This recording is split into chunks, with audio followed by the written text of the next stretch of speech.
જો વિદ્યાર્થી મિત્રો ધોરણ 12 ચેપ્ટર નંબર 7 પી વિભાગના તત્વોમાં આપણે છેલ્લે લેક્ચર નંબર 12માં આપણા પેમ્ફલેટના પ્રશ્ન નંબર 19 બી થી 21 એ સુધી ભણી ગયા હતા. આજે લેક્ચર નંબર 13માં 21 બી થી આગળ વધીએ તો 21 બીનું વિધાન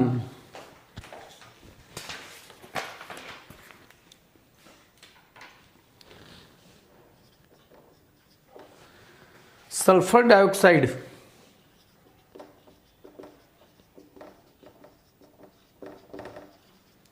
डायोक्साइड कौंस में SO2 નું બંધારણ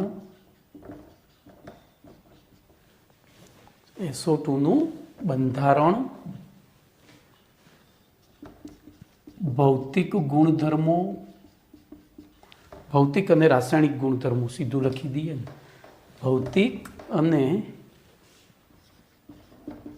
रासायनिक गुणधर्मों समझावो अथवा जणावो. बराबर आवो प्रश्न है तो ध्यान राखजो. SO2 નું બંધારણ 11મા ધોરણનો ચોથો પાઠ શું કરીશું તો અણુસૂત્ર લખ્યું SO2.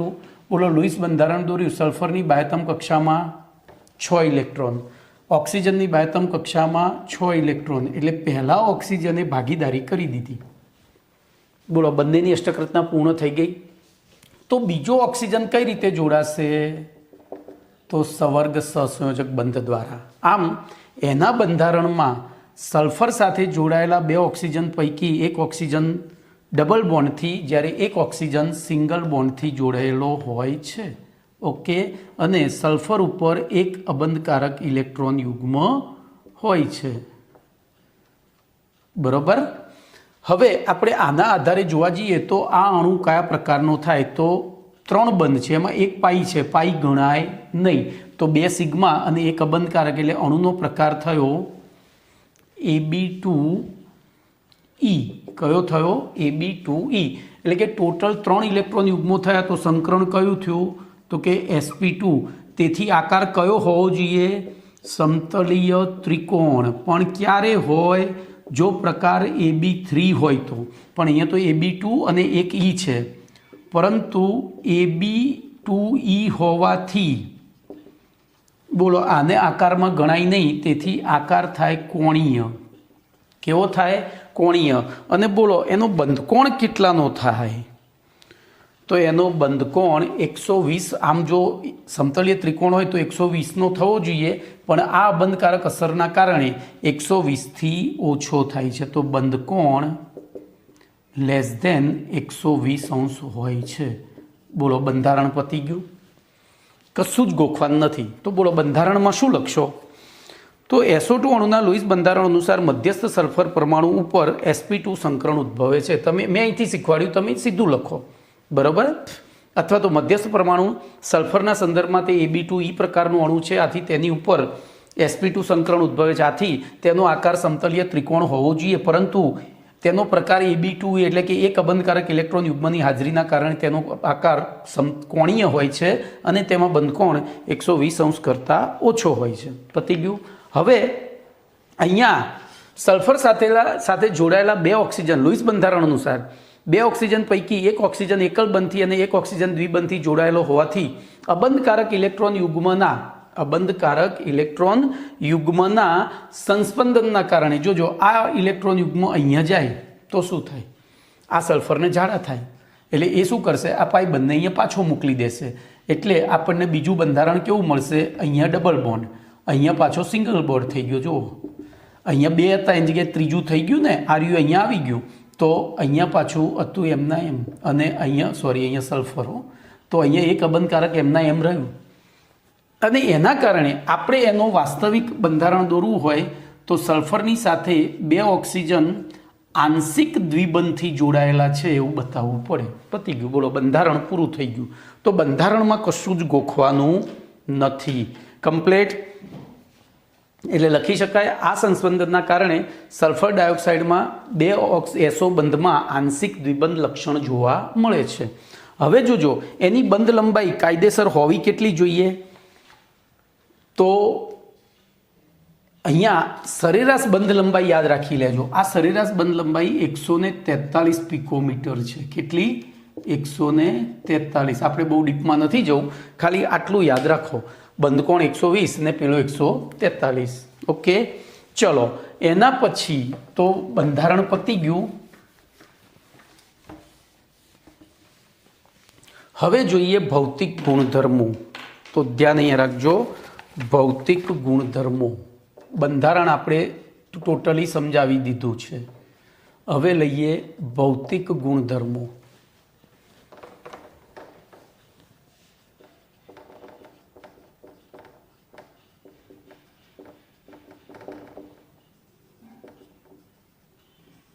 બોલો, ભૌતિક ગુણધર્મોમાં શું કરીશું?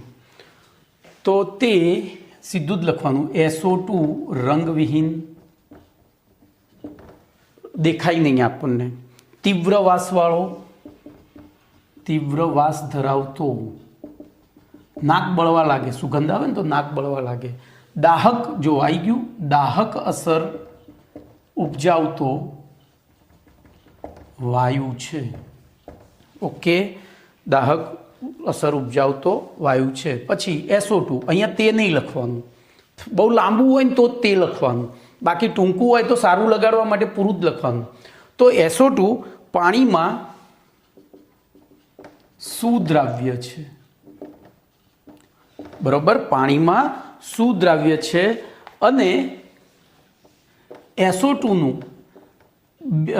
બે વાતાવરણ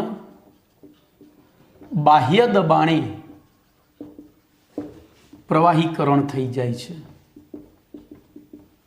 જો સૌથી ઝડપી પ્રવાહીકરણ થાય છે. બરોબર, તો બીજા બધા જ વાયુઓની સાપેક્ષે, આ વધારાનું લખું છું, વાયુઓની સાપેક્ષે SO2 નું પ્રવાહીકરણ સરળતાથી થાય છે. કારણ કે આપણે 5મા પાઠમાં ભણી ગયા છીએ, કારણ કે ક્રાંતિક તાપમાનની, વાયુઓના ક્રાંતિક તાપમાનની શ્રેણી, વાયુઓના ક્રાંતિક તાપમાનના ચડતા ક્રમની શ્રેણી શું હતું, યાદ છે કંઈ? ही हानाओ कोमी कोटू हकला एमा सोटू. ही हा ना, ही हानाओ कोमी को, પછી મી કોટુ હકલા, હકલા એમાં સોટુ પાણી. તો પાણી તો નોર્મલ સામાન્ય તાપમાને દબાણે તો આ તો પ્રવાહી જ છે. તો એ સિવાય જોવા જઈએ તો SO2 નું ક્રાંતિક તાપમાન સૌથી ઊંચું છે. અનુસાર SO2 નું ક્રાંતિક તાપમાન સૌથી ઊંચું છે. આથી તેનું પ્રવાહીકરણ ઓરડાના તાપમાને જ 2 બાર દબાણે થાય છે. ભાઈ આ મેં બધું જ તમારા નોલેજ માટે વધારાનું લખ્યું, એટલે ગોખવું ના પડે. કમ્પ્લેટ. ચલો પછી તો SO2 નું ઉત્કલન બિંદુ બોલો કેટલું છે? તો જો સલ્ફર અને તેના દીકરા, સલ્ફરનો દીકરો કહેવાય ને, ત્રણ એકાના ઘડિયાને બહુ અનુસરે છે. બોલો સલ્ફરનું ગલન બિંદુ કેટલું હતું? 3 એકા 3, 3 દુ 6, 3 તરી 9, 369 હતું ને. એમ આ રીતે જો આમાં પણ યાદ જ રાખવાનું છે, 2 તરી 6, એટલે કે 3 દુ 6, 3 એકાનો જ ઘડિયો, પાછળથી ચાલુ કરવાનું. 3 દુ 6 કેલ્વિન છે. કમ્પ્લેટ. એનું ઉત્કલન બિંદુ 263 કેલ્વિન છે. બોલો કમ્પ્લેટ. તો ભૌતિક ગુણધર્મો એકદમ ઇઝીલી, જો બંધારણ યાદ રહી ગયું, ભૌતિક ગુણધર્મો એકદમ ઇઝીલી યાદ રહે. રંગવિહીન તીવ્ર વાસવાળો દાહક અસર નિપજાવતો વાયુ છે તે પાણીમાં સુદ્રાવ્ય છે. અને SO2 2 વાતાવરણ દબાણે, ભાઈ અમે કૌંસમાં લખ્યું ને વધારાનું છે, તમારે આટલું જ લખવાનું છે. પ્રવાહીકરણ સરળતાથી થાય છે અને તેનું ઉત્કલન બિંદુ 263 કેલ્વિન છે. આ તો મેં તમને યાદ રહે એ માટે લખ્યું છે. ચલો એના પછી વાત કરીશું રાસાયણિક ગુણધર્મોની.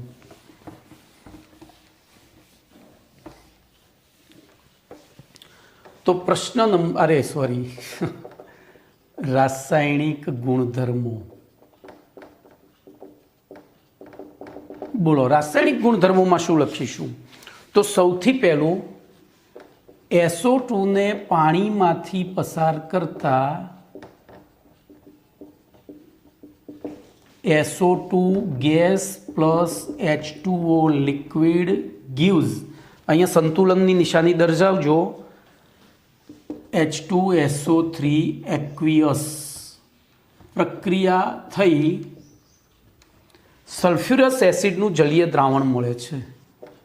સલ્ફ્યુરસ એસિડનું જલીય નહીં લખો ચાલશે, દ્રાવણ મળે છે. બોલો આ પણ ઇઝી છે, કશું છે જ નહીં. બોલો આ જ વસ્તુ CO2 નહીં લાગુ પડે. CO2 plus H2O gives H2CO3. જો હવે એક મસ્ત વસ્તુ મળે છે અહીંયા. બોલો SO3 પ્રબળ ઋણાયન કે નિર્બળ ઋણાયન? SO3 પ્રબળ ઋણાયન કે નિર્બળ ઋણાયન? આપણે જે ટ્રીક આપી હતી એમાં મેં એને પ્રબળ ગણ્યો હતો. ભાઈ જો મારી એ ભૂલ થાય, પણ માણસ પોતાની ભૂલ સ્વીકારે અને ભૂલ દૂર કરે ને તો એ માણસ કહેવાય. તો એ નિર્બળમાં આવે. SO3 નિર્બળમાં આવે. કેમ? સંતુલન સ્થપાય. સંતુલન હંમેશા નિર્બળ આયનોના દ્રાવણમાં બે નિર્બળ થયા, આ બે નિર્બળ છે એટલે સંતુલન સ્થપાય. એટલે જ મેં કહ્યું હતું ધ્યાન રાખજો અહીંયા સંતુલન સ્થપાય છે. ઓકે, તો SO3 કેવો આયન થશે? નિર્બળ. કમ્પ્લીટ. ચલો હવે તો સલ્ફ્યુરસ એસિડનું, તો સલ્ફ્યુરસ એસિડ પણ નિર્બળ એસિડ છે, યાદ રાખજો. સલ્ફ્યુરસ એસિડ પણ નિર્બળ એસિડ છે. એના પછી તો SO2 એ NaOH સાથે પ્રક્રિયા કરીને, તો આપણે પ્રક્રિયા લખી જ દઈશું. સાથે આપણે અહીંથી લખીએ, સમજો એક કાંકરી બે પક્ષી મારીએ તો SO2 પ્લસ NaOH. બોલો શું બનાવશે? તો Na2SO3 પ્લસ 2H2O, બરોબર, સોરી H2O. તો એના માટે અહીંયા આપણે બગડો લખવો પડશે, બાકી કોઈ જરૂર નથી. બોલો sulphur 1 sulphur 1, sodium 2 sodium 2, hydrogen 2 hydrogen 2, oxygen તો 2 ને 2 4, તો 3 ને 4. પ્રક્રિયા અનુસાર સાથે પ્રક્રિયા અનુસાર sodium hydrogen sulphide, sodium hydrogen sulphite, ધ્યાન રાખજો. સલ્ફેટ એટલે SO4, સલ્ફાઇટ એટલે SO3, જેને સોડિયમ બાયસલ્ફાઇટ પણ કહે છે, બનાવે છે. બોલો કમ્પ્લીટ. ચલો એના પછી હવે જો આ પ્રક્રિયા ફરીથી પાછી Na2 જે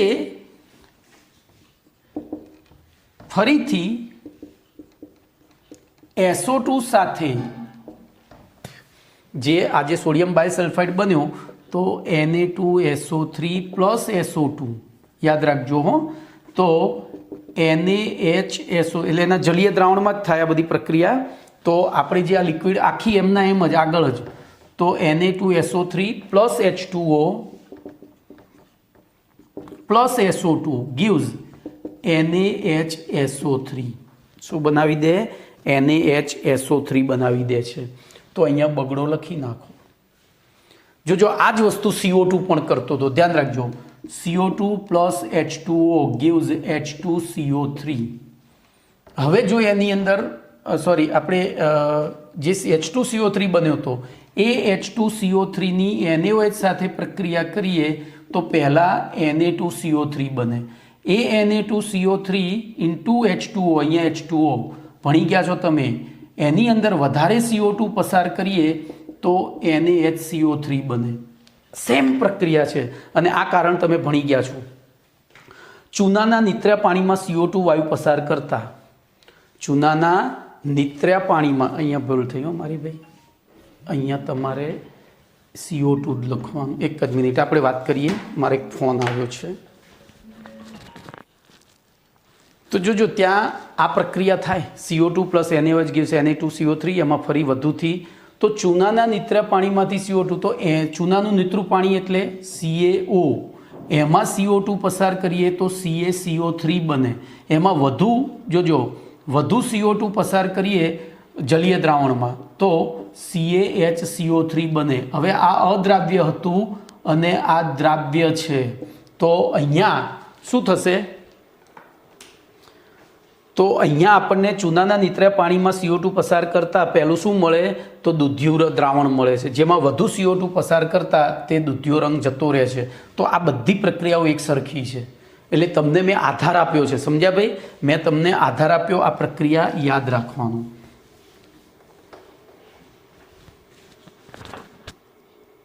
બરોબર. ચલો, એના પછીનો આગળનો ગુણધર્મ છે SO2 વાયુ. SO2 વાયુને ક્લોરીન સાથે પ્રક્રિયા કરી તો SO2 વાયુ ક્લોરીન સાથે પ્રક્રિયા કરી SO2 વાયુ ક્લોરીન સાથે ચારકોલ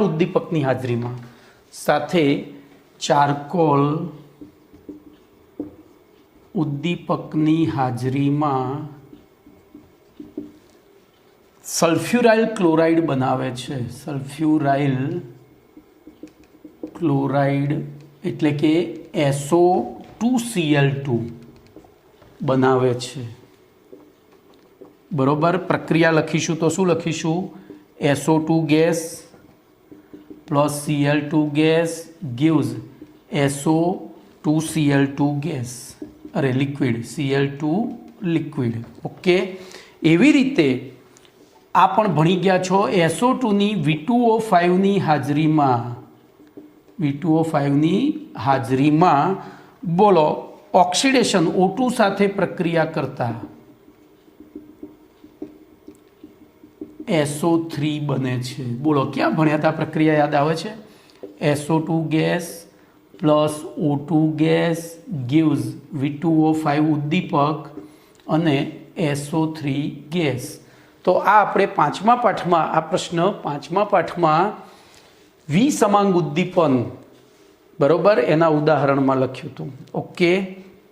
ચલો, એવી રીતે તો જોજો અહીંયા તમારે રાસાયણિક ગુણધર્મોમાં પહેલી એની પાણી સાથેની પ્રક્રિયા, પછી NaOH સાથેની પ્રક્રિયા, પછી Cl સાથેની પ્રક્રિયા, Cl2 સાથેની, પછી O2 સાથેની, આવું યાદ રાખવાનું છે. પ્રક્રિયાઓ બધી યાદ રહેવી છે. અને છેલ્લે SO2ની Fe+3 અને KMnO4 સાથેની પ્રક્રિયાઓ. તો આ 5-6 પ્રક્રિયાઓ તમારે લખવાની છે એની રાસાયણિક ગુણધર્મોમાં. તો આપણે 4 તો લખી દીધી, પાણી સાથે, આ સાથે અને O2 સાથે લખી. હવે બાકીની 2 માટે જગ્યા કરીશું. તો ધ્યાન અહીંયા રાખજો. તો એમાં આગળ જઈએ તો Fe+3 એની અંદર SO2 વાયુ પસાર કરો, એનું જલીય દ્રાવણ ધ્યાન રાખજો. SO2નું જલીય એટલે કે પાણીના માધ્યમમાં આપણે એને પસાર કરીએ Fe+3 એક્વિયસમાંથી, તો એ Fe+2 બનાવી દે. અને એનું પોતાનું શું થાય? તો પોતે SO4 માઇનસ, અહીંયા એક્વિયસ, SO4 એક્વિયસ અને 4H+ એક્વિયસ. જો અહીંયા સલ્ફરનું ઓક્સિડેશન આંક +6 છે, અહીંયા +2 છે, અહીંયા +4 છે અને અહીંયા +3 છે. તો આનું શું થયું? તો કે રિડક્શન થયું. અને આનું શું થયું? તો કે ઓક્સિડેશન થયું.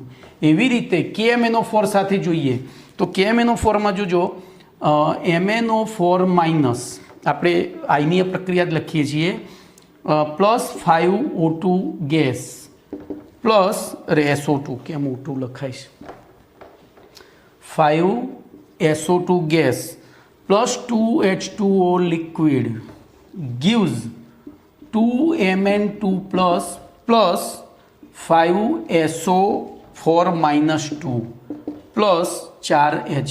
તો જો 2 પ્રક્રિયાઓ સરખી છે. આનું Mn+, અહીંયા Mn+7 છે અહીંયા +4 છે, અહીંયા +2 થયું અને આ +6 થયું.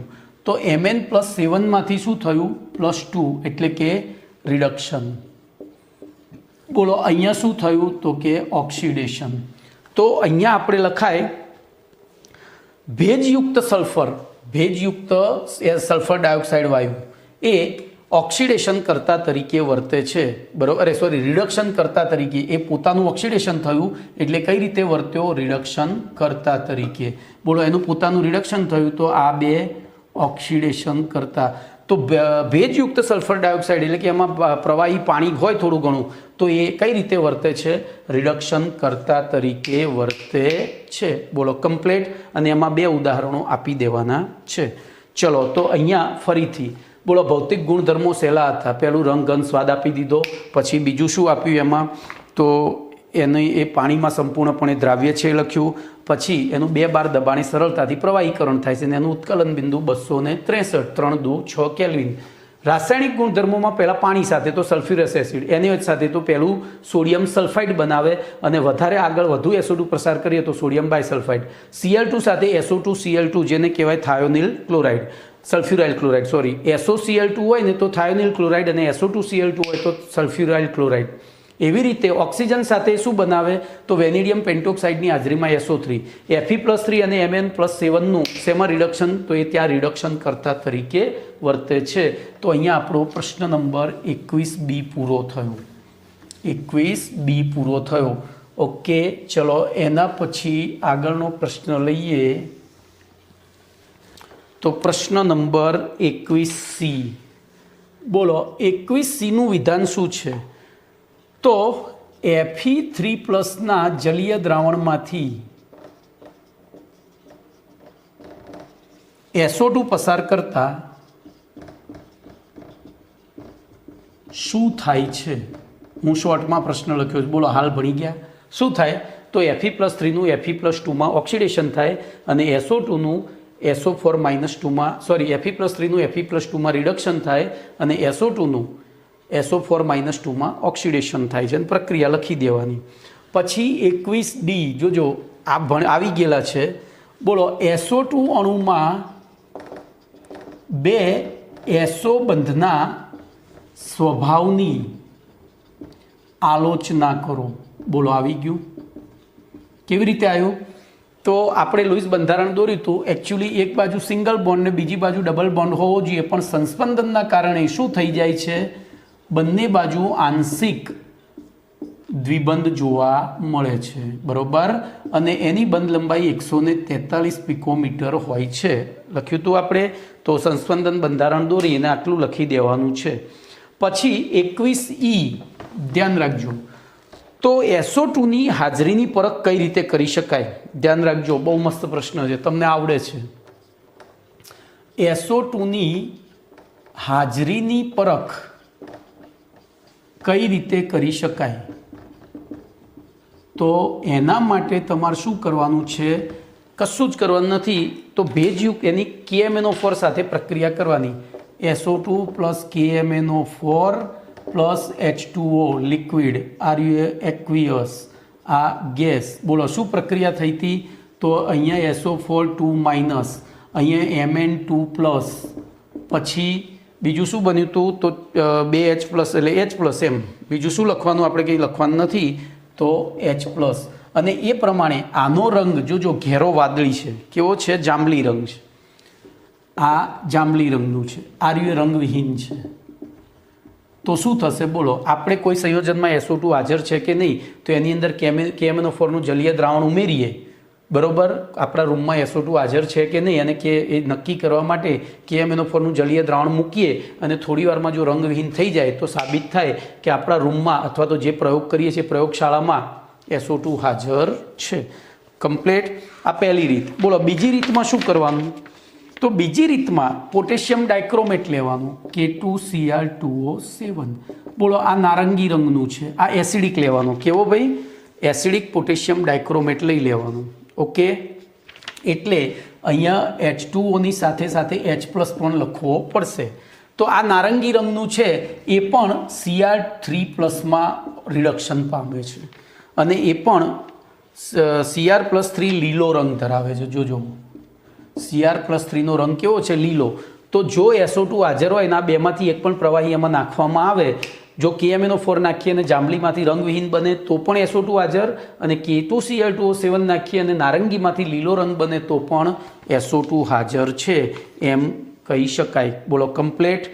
તો અહીંયા તમારો પ્રશ્ન નંબર 21E પૂરો થયો. હવે 22Aની વાત કરીશું. તો 22A ધ્યાન અહીંયા રાખજો. પહેલાં સમય જોઈ લઈએ, હજુ તો ઘણો સમય છે, વાંધો નહીં. તો 22Aનું વિધાન આ રીતનું છે. સલ્ફરના ઓક્સો એસિડના નામ, સલ્ફરના ઓક્સો એસિડના નામ પછી આણ્વીય સૂત્ર અને બંધારણીય સૂત્ર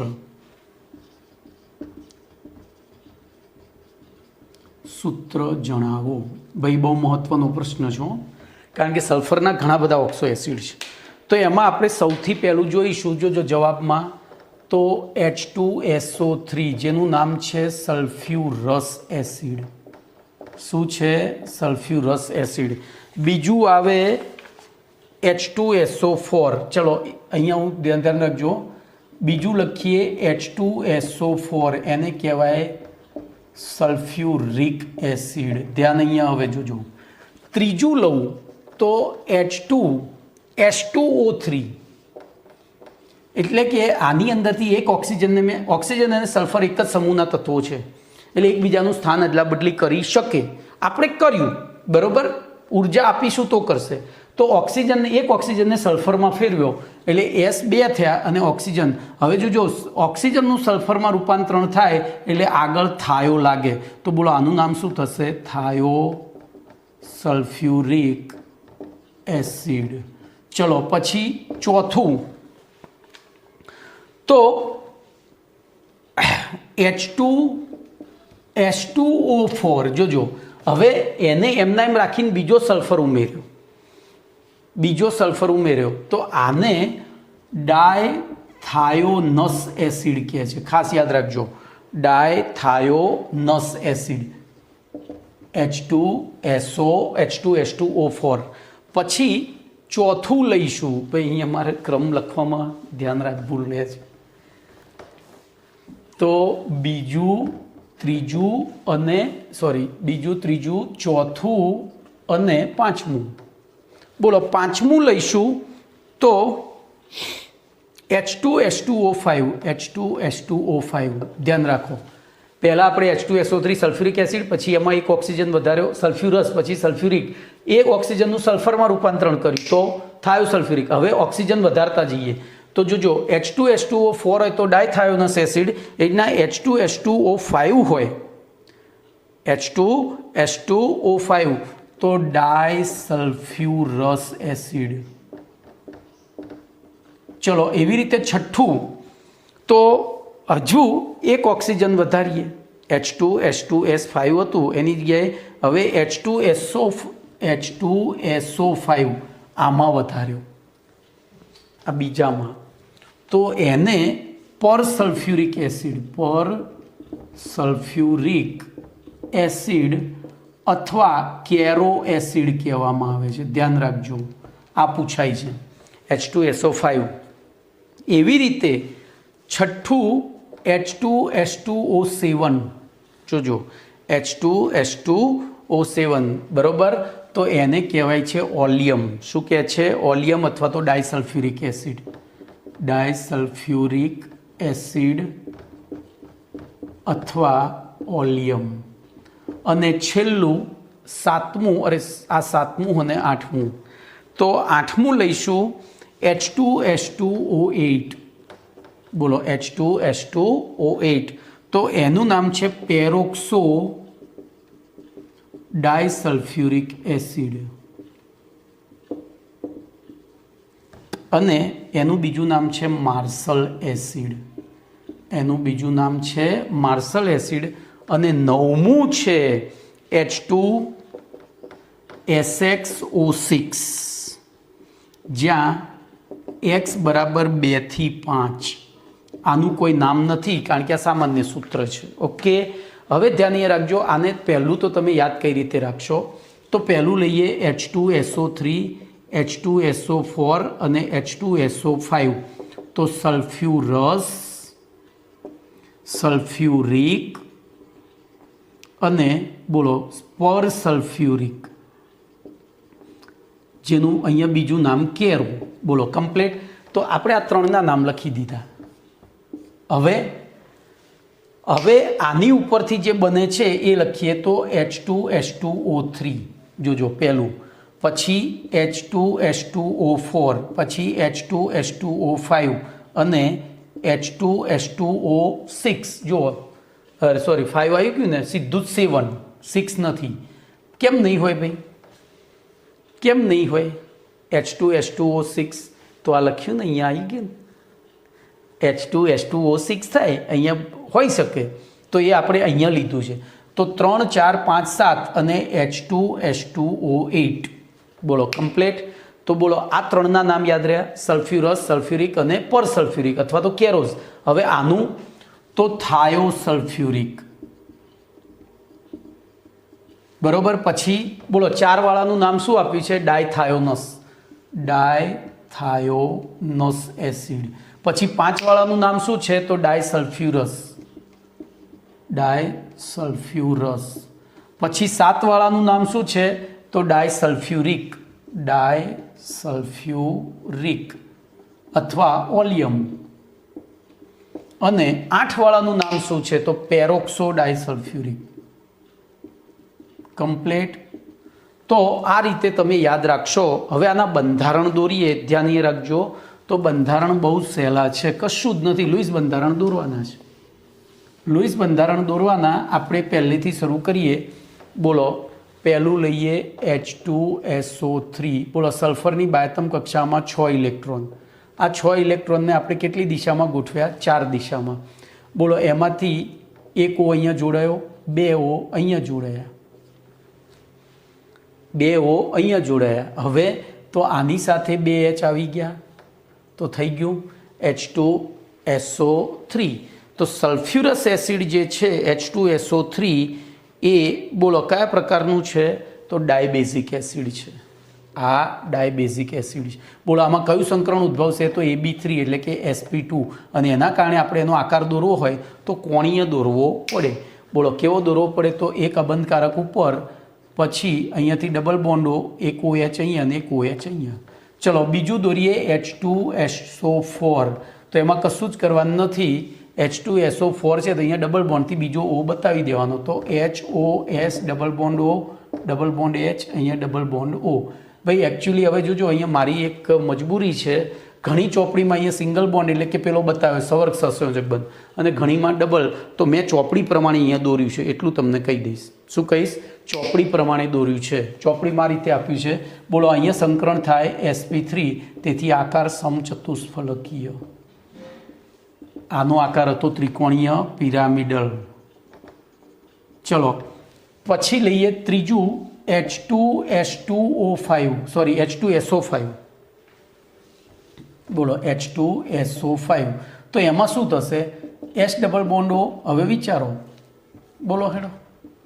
તો આ તો આવી ગયું, પણ અહીંયા 2 OH જોડીને એક બાજુ એક OH ને એક બાજુ, એટલે જ આને શું કીધો છે? પેરોક્સો સલ્ફ્યુરિક એસિડ. શું કીધો છે? એમાં પેરોક્સાઇડ સમૂહ આવ્યો, જોયું? શું કીધો છે એને? પેરોક્સો અથવા તો પર સલ્ફ્યુરિક એસિડ અથવા તો પેરોક્સો સલ્ફ્યુરિક એસિડ. એમાં પેરોક્સાઇડ ગ્રુપ આવ્યું છે. ઓકે, બોલો, એમાં પણ આકાર તો sp3 સંકરણ અને આકાર સમચતુષ્ફલકીય. ચલો એના પછી બીજા કયા લઈશું? ભાઈ અંદર જે આપ્યા હોય હું બધા દોરાવી દઈશ. મારું કામ બધા દોરાવાનું છે. તો આપણે 3 દોરી કાઢ્યા. હવે લઈશું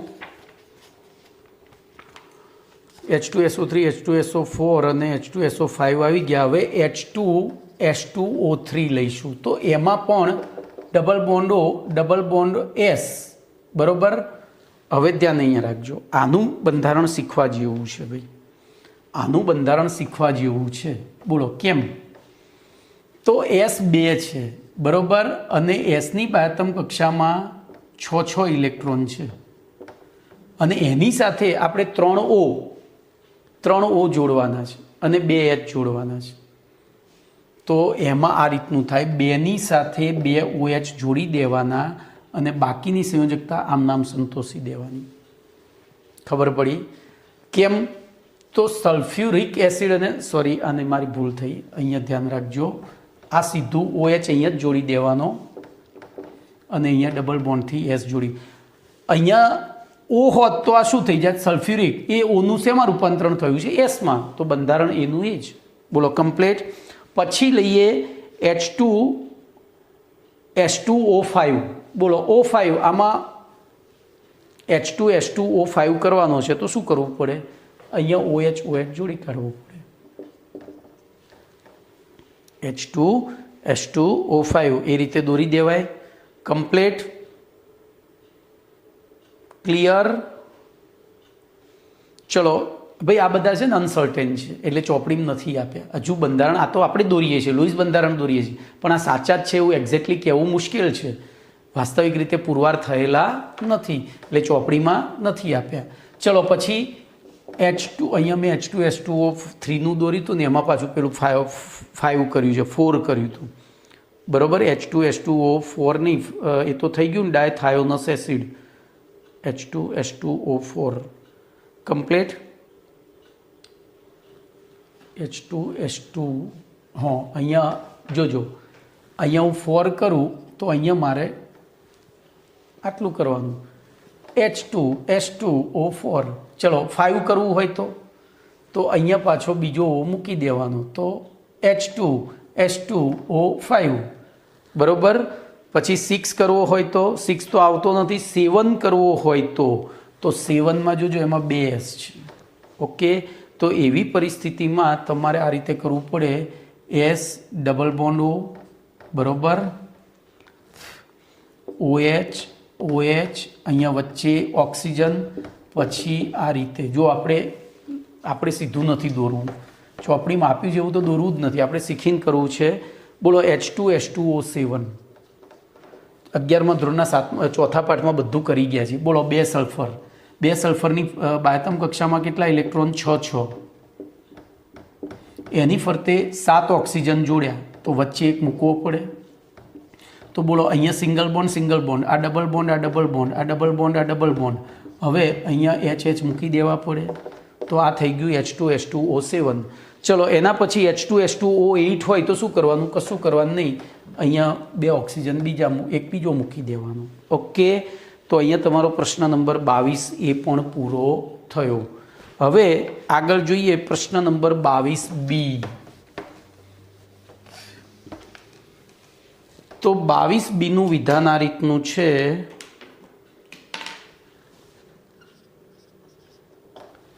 સંપર્ક વિધિ દ્વારા સલ્ફ્યુરિક એસિડનું ઔદ્યોગિક ઉત્પાદન. સંપર્ક વિધિ દ્વારા H2SO4નું ઔદ્યોગિક ઉત્પાદન સમજાવો.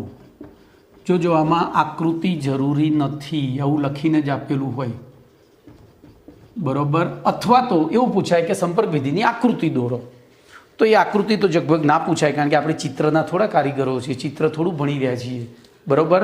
તો ધ્યાન રાખજો, સંપર્ક વિધિનું ઔદ્યોગિક ઉત્પાદન 3 તબક્કામાં થાય. પહેલો તબક્કો SO2ની પ્રાપ્તિ. પહેલો તબક્કો કયો ભાઈ? તો અહીંયા પહેલો પરિચય લખી દેવાનો. પહેલો પરિચય લખી દેવાનો. તો જો સંપર્ક વિધિ દ્વારા સલ્ફ્યુરિક એસિડના ઔદ્યોગિક ઉત્પાદનની 3 સ્ટેપમાં કરવામાં આવે છે, એટલે કે 3 તબક્કામાં કરવામાં આવે. એમાં તબક્કો 1, બોલો SO2ની પ્રાપ્તિ. તો આપણે છઠ્ઠા પાઠમાં ભણી ગયા હતા. વિવિધ સલ્ફરયુક્ત અયસ્કનું ભુંજન કરવામાં આવે ત્યારે SO2 મુક્ત થતો હતો, અને એ SO2 યાદ છે સંપર્ક વિધિમાં વપરાતો હતો. તો SO2ની પ્રાપ્તિ માટે સલ્ફર અથવા તો સલ્ફાઇડયુક્ત ખનિજોનું, તો સલ્ફેટ અથવા સલ્ફાઇડયુક્ત, બરાબર, સલ્ફાઇડયુક્ત ખનિજોનું હવામાં દહન કરી અને SO2 મેળવવામાં આવે છે. સલ્ફર અથવા સલ્ફાઇડયુક્ત ખનિજોનું હવાની હાજરીમાં દહન, જેને આપણે છઠ્ઠા પાઠમાં શું કીધું હતું? ભૂંજન. હવાની ગેરહાજરીમાં કરો તો એને કહેવાય કેલ્સિનેશન, બરોબર. હવાની હાજરીમાં કરો તો ભૂંજન. કેલ્સિનેશનનું ગુજરાતી હતું નિસ્તાપન. કરતા SO2 પ્રાપ્ત થાય છે.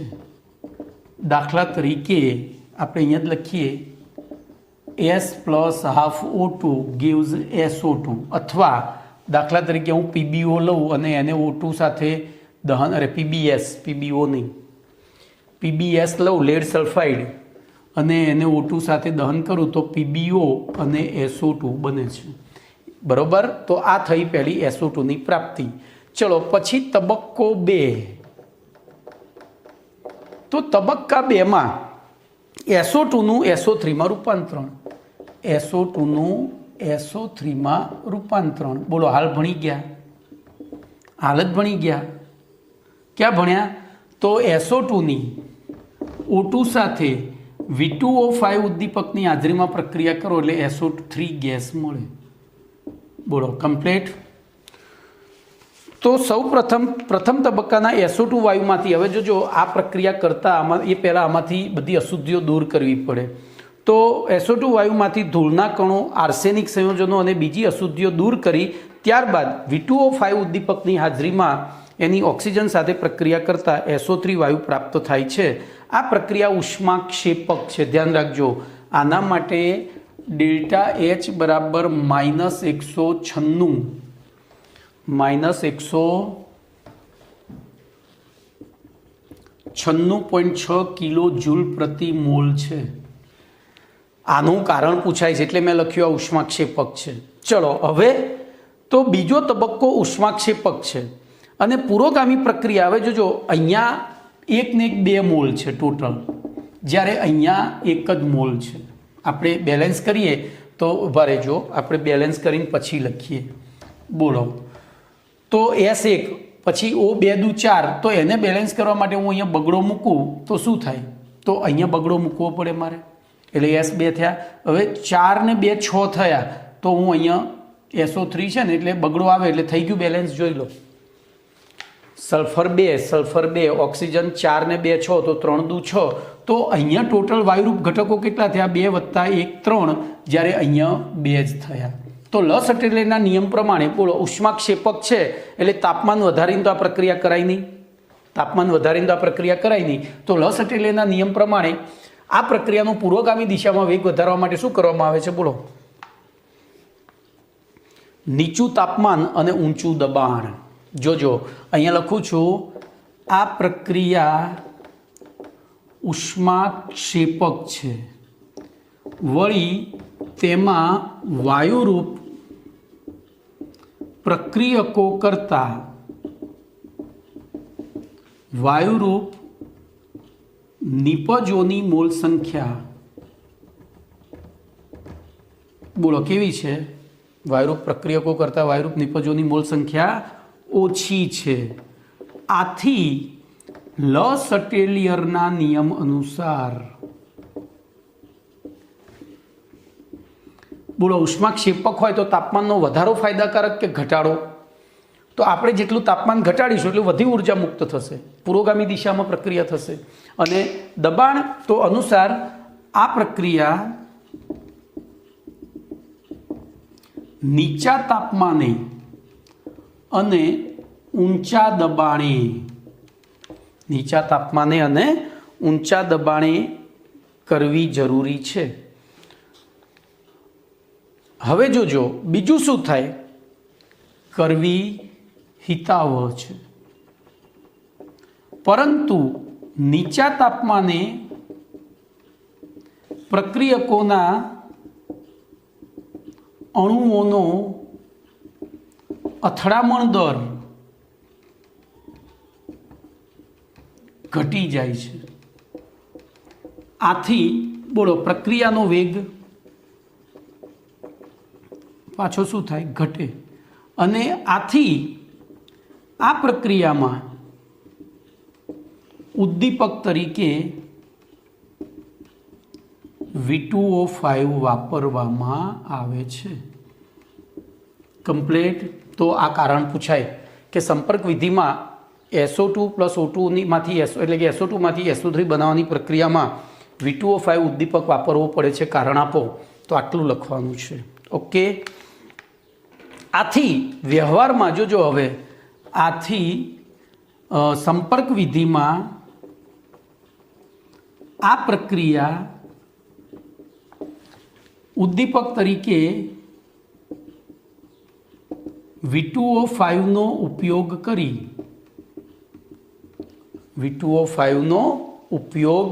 કરી બરોબર કયા તાપમાને દબાણે કરવામાં આવે છે?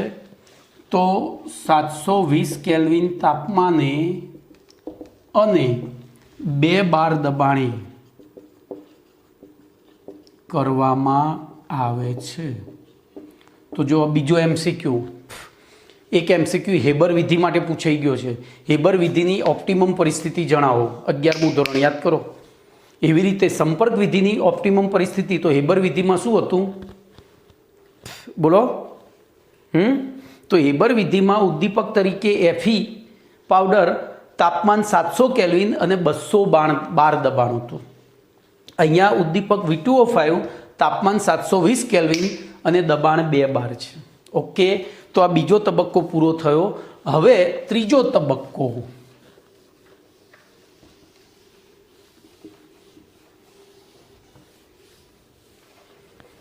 તો તબક્કા 3માં તો એમાં SO3 માંથી H2SO4 માં રૂપાંતરણ.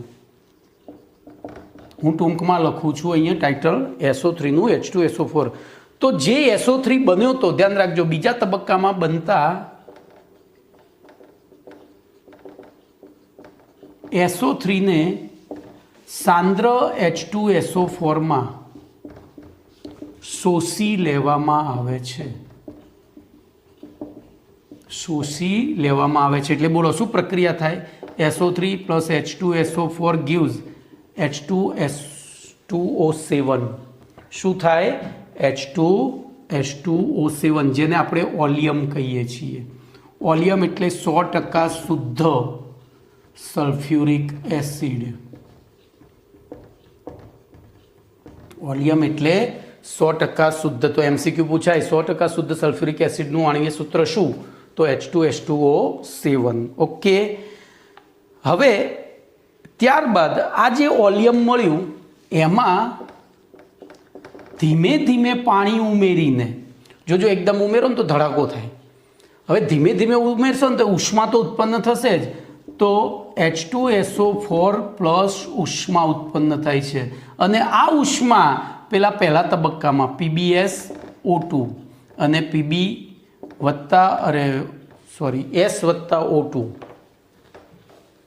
વત્તા O2. તો અહીંયા PbO અને SO2 અને સીધો SO2. આ તો પહેલો જે તબક્કો હતો, પ્રથમ તબક્કામાં આ ઉષ્મા વાપરવામાં આવે છે. ઓકે. તો સંપર્ક વિધિ દ્વારા સલ્ફ્યુરિક એસિડનો ઉત્પાદન ખર્ચ ઘટાડવા માટે ઉપરોક્ત પ્રક્રિયાને સતત ચાલુ રાખવામાં આવે છે અને ઓલિયમની પ્રાપ્તિ અને ઓલિયમના મંદનની પ્રક્રિયાઓ એક સાથે કરવામાં આવે છે. ઓલિયમની પ્રાપ્તિ અને ઓલિયમની મંદન એક સાથે કરવામાં આવે છે અને સંપર્ક વિધિ દ્વારા 96 થી 98% શુદ્ધ, આ પદ્ધતિ દ્વારા 96 થી 98% શુદ્ધ H2SO4 પ્રાપ્ત થાય છે. બોલો કમ્પ્લીટ. તો અહીંયા તમારી સંપર્ક વિધિ પૂરી થઈ. ઓકે. તો આટલે સુધી રાખીએ છીએ, બીજું નેક્સ્ટ લેક્ચરમાં. ઓકે.